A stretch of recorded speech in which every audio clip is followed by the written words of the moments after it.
Bismillahirrahmanirrahim. Assalamualaikum warahmatullahi wabarakatuh.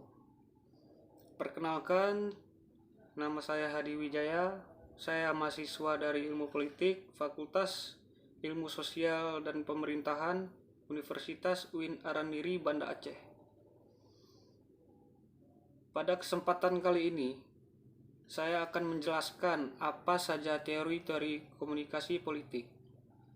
Baik, langsung saja kita membahas apa itu teori-teori komunikasi politik. 15 teori komunikasi politik menurut para ahli dan penjelasannya. Komunikasi politik adalah bentuk komunikasi. Dalam hal ini merupakan pemberian pesan atau informasi yang terjadi dalam sistem politik. Sistem politik berkaitan dengan kekuasaan politik negara.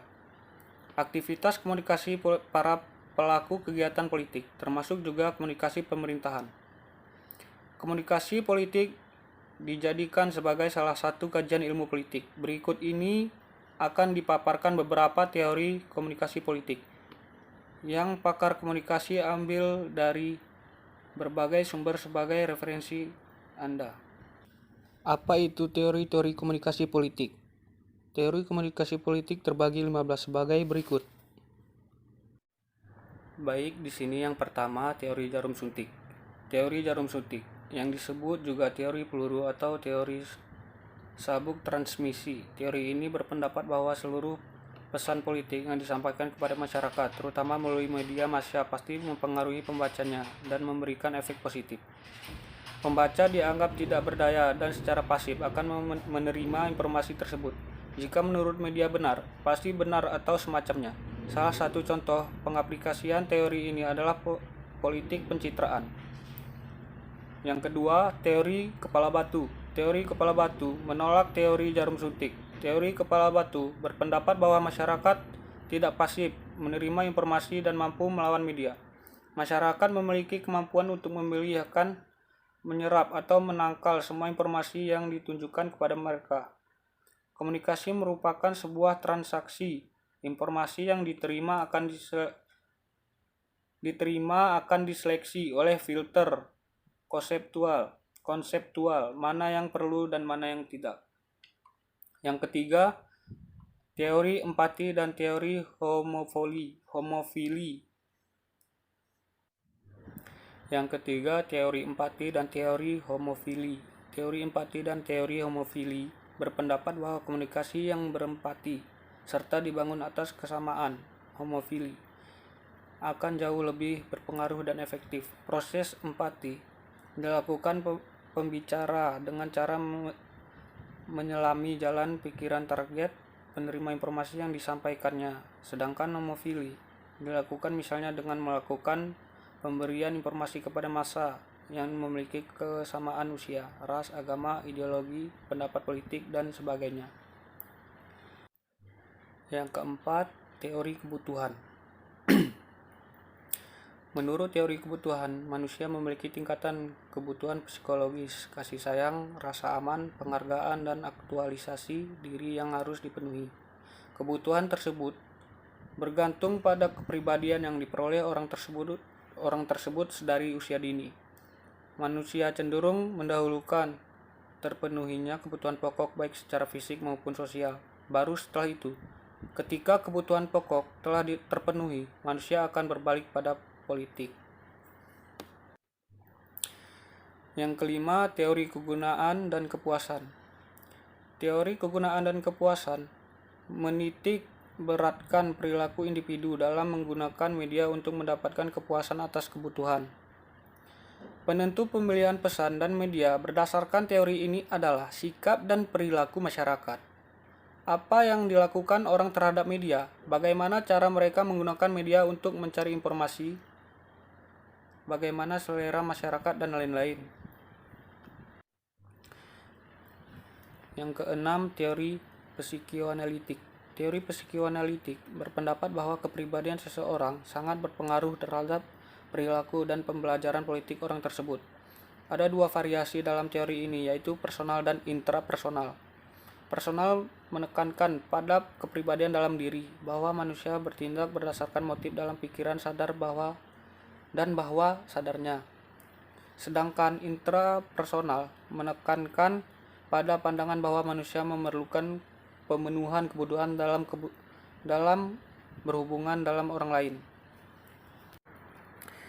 Yang ketujuh, teori sifat.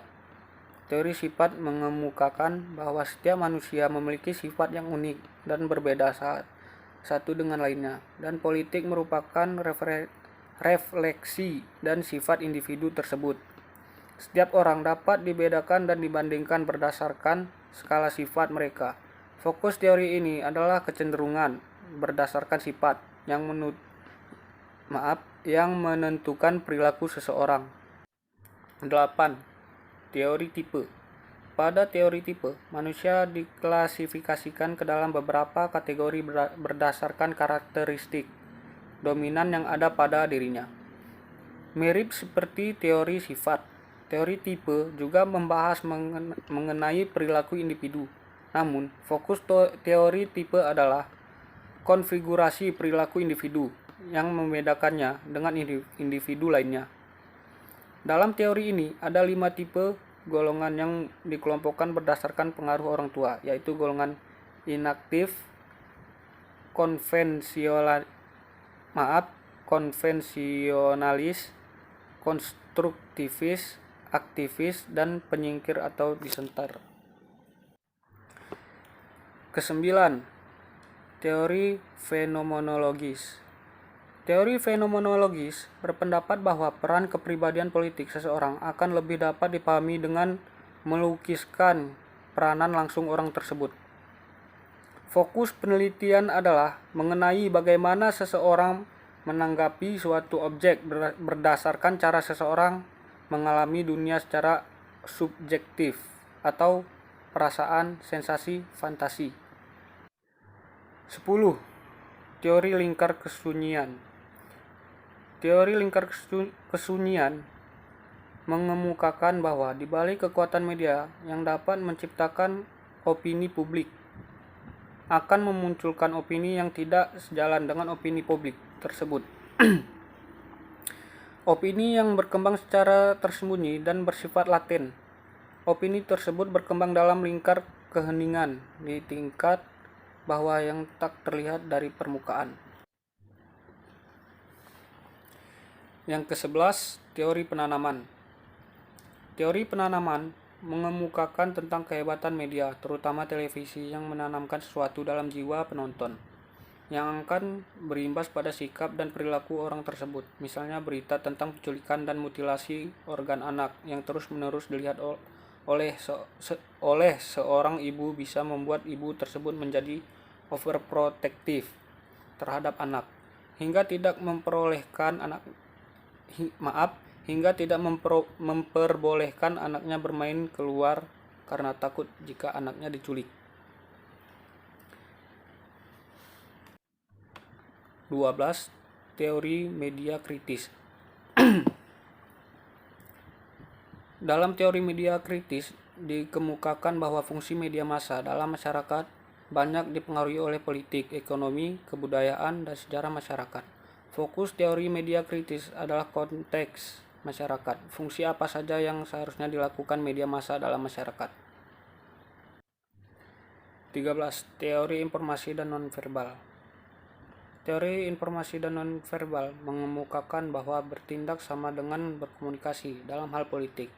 Melakukan tindakan politik sama dengan melakukan komunikasi politik. Tindakan dalam komunikasi politik dapat ditafsirkan berbeda-beda oleh masyarakat yang melihatnya.